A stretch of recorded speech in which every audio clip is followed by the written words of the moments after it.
नमस्कार दोस्तों। मैं हिम्मत से एक बार फिर आपके सामने उपस्थित हूँ एक नए विषय को लेकर। दोस्तों, हम महावीर समता संदेश यूट्यूब चैनल से बोल रहे हैं और आपका बहुत बहुत स्वागत है इस चैनल पर। दोस्तों, सबसे पहले ये अपील, अगर आपने अभी तक भी हमारे यूट्यूब चैनल महावीर समता संदेश को सब्सक्राइब न किया है तो सब्सक्राइब कर लें, बेल आइकन दबाना न भूलें। और अगर वीडियो अच्छे लग रहे हैं तो लाइक करें, फॉरवर्ड करें और लोगों को भेजें। अपने दोस्तों और परिजनों को भेजें, सोशल ग्रुप्स में डालें। कमेंट बॉक्स में जाएं, कमेंट लिखें, सुझाव दें। आपका कमेंट और सुझाव हमें और बेहतर करने की ओर अग्रसर करेगा। तो दोस्तों, आज हम बात करेंगे दुनिया इन दिनों। दुनिया इन दिनों के इस एपिसोड में हम बात करेंगे ईरान अमेरिका की डील की, जिसका आज बहुत ज्यादा प्रचार प्रसार हल्ला हल्ला गुल्ला सब हो रहा है। इसके अलावा G7 की जो बैठक हो रही है पेरिस के अंदर, उसकी बात करेंगे। और वहां पर अमेरिका के राष्ट्रपति ट्रंप से हमारे प्रधानमंत्री नरेंद्र मोदी की अ, बातचीत होने वाली है, द्विपक्षीय बातचीत होने वाली है। उस पे भी चर्चा करेंगे। और इजराइल इस डील को क्यों नहीं मान रहा है, या इजराइल बैरूत पर हमले करने पर अड़ा हुआ है, इस पर भी बात करेंगे। और अमेरिका, मेक्सिको और कनाडा के भी संयुक्त तत्वावधान में जो फुटबॉल वर्ल्ड कप खेला जा रहा है, उस पे भी बात करेंगे। तो दोस्तों, सबसे पहले बात करते हैं ईरान की। दुनिया की राजनीति इस समय मोड़, ऐसे मोड़ पर खड़ी है जहां हर दिन घटनाएं बदल रही है। कुछ दिन पहले जहां कहा जा रहा था कि अमेरिका और ईरान के बीच ऐतिहासिक समझौता होने वाला है, लेकिन अब सवाल उठ रहा है कि क्या ये समझौता शुरू होने से पहले ही संकट में फंस गया। दूसरी ओर फ्रांस में G7 की महत्वपूर्ण बैठक चल रही है, जिसमें प्रधानमंत्री नरेंद्र मोदी भी भाग लेने पहुंचे हैं। सबसे ज्यादा चर्चा जिस मुलाकात की हो रही है वो मोदी डोनाल्ड ट्रंप की संभावित द्विपक्षीय वार्ता है। आइए समझते हैं दुनिया इन दिनों दुनिया में क्या चल रहा है। पहला मुद्दा तो ईरान की अमेरिका से डील खटाई में पड़ गई है, ऐसा लग रहा है, क्योंकि अभी तक उसके ऊपर साइन नहीं हुआ है। दस्तखत नहीं हो तब तक कि कोई डील का मतलब नहीं होता है। इसलिए ये बातें चाहे से कही जा रही है कि डील हो गई, डील हो गई। ट्रंप साहब ने घोषणा कर दी। ट्रंप साहब ने तो ये भी घोषणा कर दी, कहा साइन भी हो जाएंगे, लेकिन कल मतलब रविवार को साइन हो जाने थे, लेकिन वो नहीं हुए। ट्रंप साहब का था कि भी उनकी बर्थडे पे साइन हो जाती, लेकिन नहीं हो पाई। और अब उसमें बहुत सारे झंझट और खड़े हो गए हैं, क्योंकि दोनों की डील की जो बातचीत है, उसमें अमेरिका का जो पक्ष है वो अलग है, और ईरान ने अपने हित नहीं छोड़े हैं। मतलब ईरान कह रहा है कि मैं रिच यूरेनियम नहीं दूंगा, एटॉमिक पावर के उस प्रोजेक्ट के अभी बात नहीं करेंगे, और हॉर्मुज नहीं खोलेंगे, नियंत्रण में रहेगा। खोल तो देंगे लेकिन रहेगा हमारे नियंत्रण में। और टोल चाहे ना वसूल करें, लेकिन कोई न कोई फीस हम वसूल करेंगे। तो इन बातों पर जब नहीं मान रहा है, और अमेरिका की यही बातें मुख्य है, तो फिर कैसे डील हुई। हाँ, ये जरूर है कि उसमें उनकी जो संपत्ति जब्त की हुई है उनको देने की बात हो गई है। उसके उनके ऊपर जो नियंत्रण लग रहे हैं उन नियंत्रण को कम करने की बात भी हुई है। और ईरान अपना ऑयल बेच सकेगा, इसकी बात भी हुई है।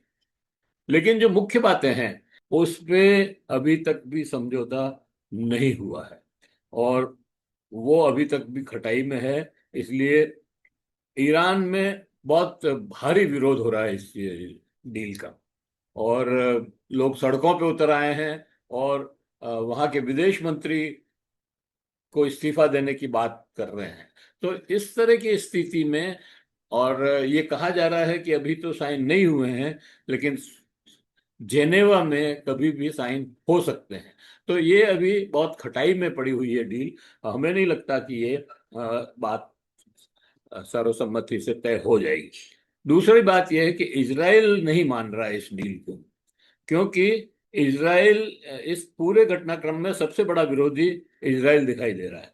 इजराइल नेतृत्व ने साफ कर दिया है कि वह दक्षिणी लेबनान पे और बैरूत पे हमले से सेना नहीं हटाएगा, बैरूत पे हमले करेगा। अमेरिका ईरान समझौते से बंधे हुए नहीं है और सुरक्षा नीति स्वतंत्र रूप से हम तय करेंगे।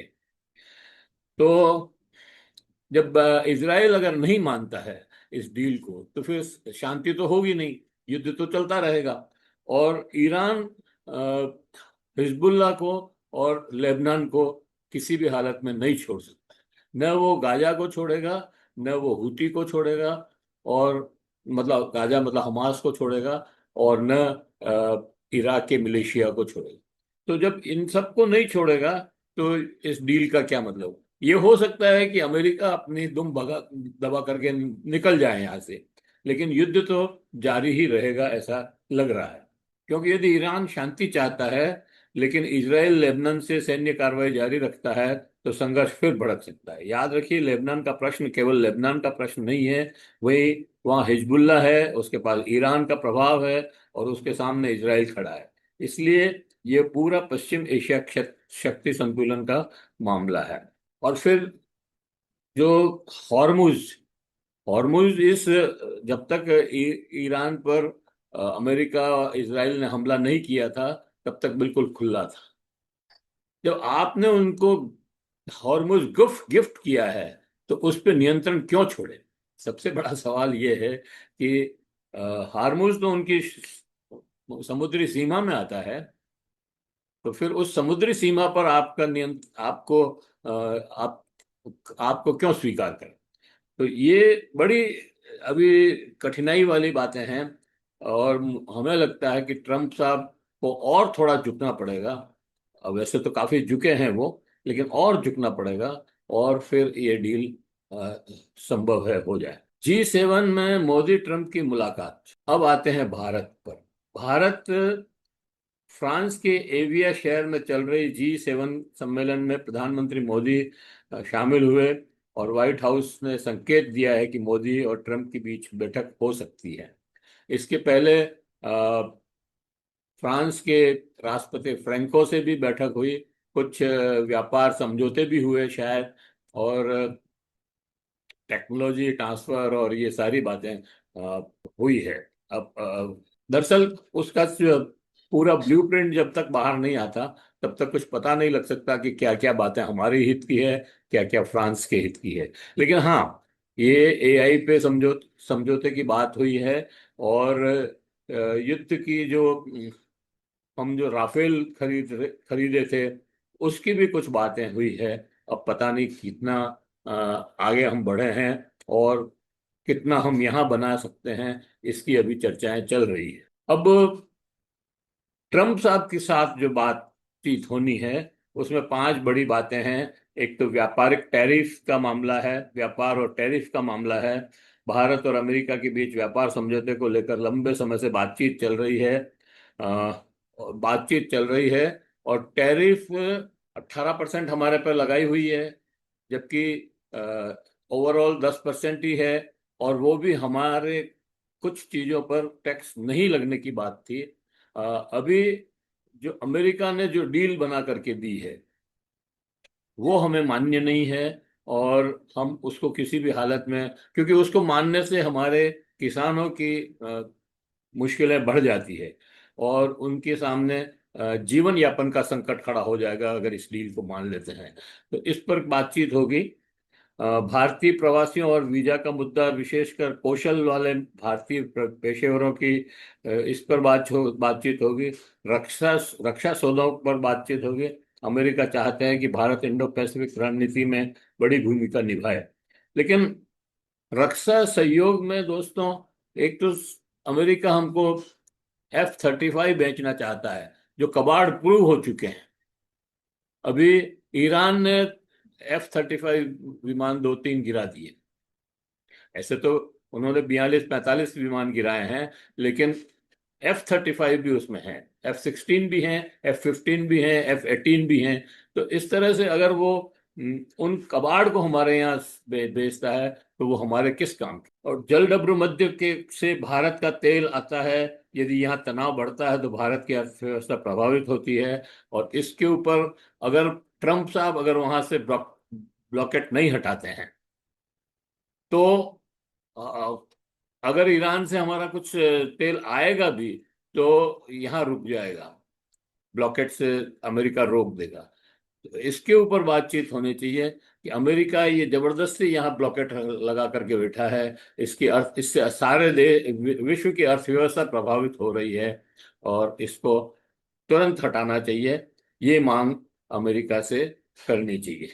भारत की सबसे बड़ी चिंता ईरान या इजराइल नहीं है। पश्चिमी एशिया संकट में अभी ओमान की खाड़ी में हमारा एक जहाज डुबो दिया अमेरिका ने, और उसने कोई अपोलॉजी भी नहीं मानी। तो इस तरह से तो नहीं चल सकता है। हमें प्रधानमंत्री को सीधी बात करनी चाहिए कि भाई आप हमारे जहाजों पर हमला कर रहे हैं, हमारे नाविक हमारे 3 नाविक डूब गए, उनका मुआवजा दो, और हमारा जो जहाज डूबा उसका मुआवजा दो, और आप माफी मांगो। जब तक ये बात नहीं होती है तो बाकी सब बातें का कोई मतलब नहीं है, क्योंकि ये हमारे सम्मान से जुड़ी हुई बात है। भारत के सम्मान की अगर रक्षा नहीं कर सकते हैं प्रधानमंत्री, तो उसका कोई बातचीत का ट्रंप से कोई मतलब नहीं है। अब एशिया संकट सबसे बड़ा, भारत की सबसे बड़ी चिंता भारत, ईरान या इजराइल नहीं है। भारत की चिंता है ऊर्जा। भारत का बहुत बड़ा तेल आयात पश्चिम एशिया से आता है। यदि हॉर्मुज जलडमरू मध्य अस्थिर होता है, यदि समुद्री मार्ग असुरक्षित होते हैं, तो भारत को महंगा तेल खरीदना पड़ता है। अभी वेनेजुएला से हम तेल खरीद रहे हैं। वेनेजुएला का तेल एक तो महंगा है, दूसरा दूरी है बहुत, तो वहां से लाने में ज्यादा भाड़ा लगता है, और वो गाढ़ा बहुत है, तो उसको रिफाइन करने में भी ज्यादा समय लगता है, ज्यादा शक्ति भी लगती है। तो इस वजह से हम ईरान से तेल खरीदना चाहते हैं, हम रूस से तेल खरीदना चाहते हैं, और ये तेल हमारे ज्यादा मुफीद है, आधी दूरी पे ही है ये। तो इस पर भी बात करनी होगी, शायद नहीं होगी तो करना चाहिए। उसका सीधा असर किसानों, और ये महंगा तेल जो खरीदते हैं, सीधा असर किसानों, मजदूर, ट्रांसपोर्ट और उपभोक्ताओं पर पड़ेगा। और हमारे यहाँ महंगाई बढ़ रही है। हम वो महंगाई बढ़ने का कारण भी ये महंगा तेल खरीद करके लाना ही है। भारत की विदेश नीति का मूल उद्देश्य शांति और स्थिरता है। एक और बड़ी खबर है जिसे लोग नजरअंदाज कर रहे हैं। जब पूरी दुनिया पश्चिम एशिया पर चर्चा कर रही है, उसी समय रूस यूक्रेन युद्ध भी जारी है। रूस के हालिया हमलों में ने फिर दिखा दिया है कि यूरोप के में युद्ध समाप्त होने की कोई स्पष्ट संकेत नहीं है। यानी दुनिया एक साथ दो बड़े संकटों से जूझ रही है, एक यूरोप में रूस यूक्रेन युद्ध, और दूसरा पश्चिम एशिया में ईरान इजराइल अमेरिका संघर्ष। तो दोस्तों, ये अंतर्राष्ट्रीय बड़ी खबरें हैं जिस पर हमने बातचीत की। अब हम फुटबॉल की बात करेंगे।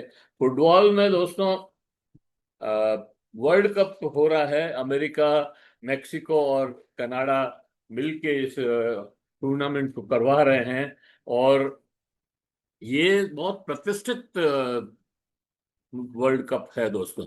और ये सबसे बड़ा है। इस बार 48 सीरीज जो है क्लब, 48 देश इसमें टीमें भाग ले रही है।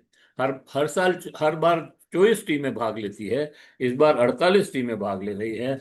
और दोस्तों, सबसे बड़ी बात यह है कि ब्राजील अभी 92 साल के अंदर भी, 92 ईयर्स में भी कभी ओपनिंग मैच नहीं हारा। अभी अभी जो मैच हुआ है उनका opening match, new Jersey stadium में मैच हुआ था 75,000 दर्शकों के बीच में, 2026 में ब्राजील और मोरक्को का मैच था। एक एक एक से ड्रा हुआ, लेकिन हारा नहीं। तो ब्राजील तो कई बार विश्व कप जीत चुका है, और बहुत बड़ी अच्छी टीम है। पहले उनके जो खिलाड़ी हैं वो बहुत पुरानी बात है हालांकि ये, लेकिन हमारे जमाने में वो बहुत बड़े शोमैन थे फुटबॉल के। तो इस वीडियो को हम यहीं समाप्त करते हैं। आशा करते हैं आपको ये वीडियो पसंद आया होगा। पसंद आया हो तो लाइक करें, फॉरवर्ड करें, और लोगों को भेजें। और अगर अभी तक भी आपने हमारी यूट्यूब चैनल महावीर समता संदेश को सब्सक्राइब न किया है तो सब्सक्राइब कर लें, बेल आइकन दबाना न भूलें। जय हिंद, जय भारत। आप हमें ये भी बताएं कि दुनिया इन दिनों जो हमने एपिसोड शुरू किया है वो आपको कैसा लग रहा है। अच्छा लग रहा है तो लाइक करें,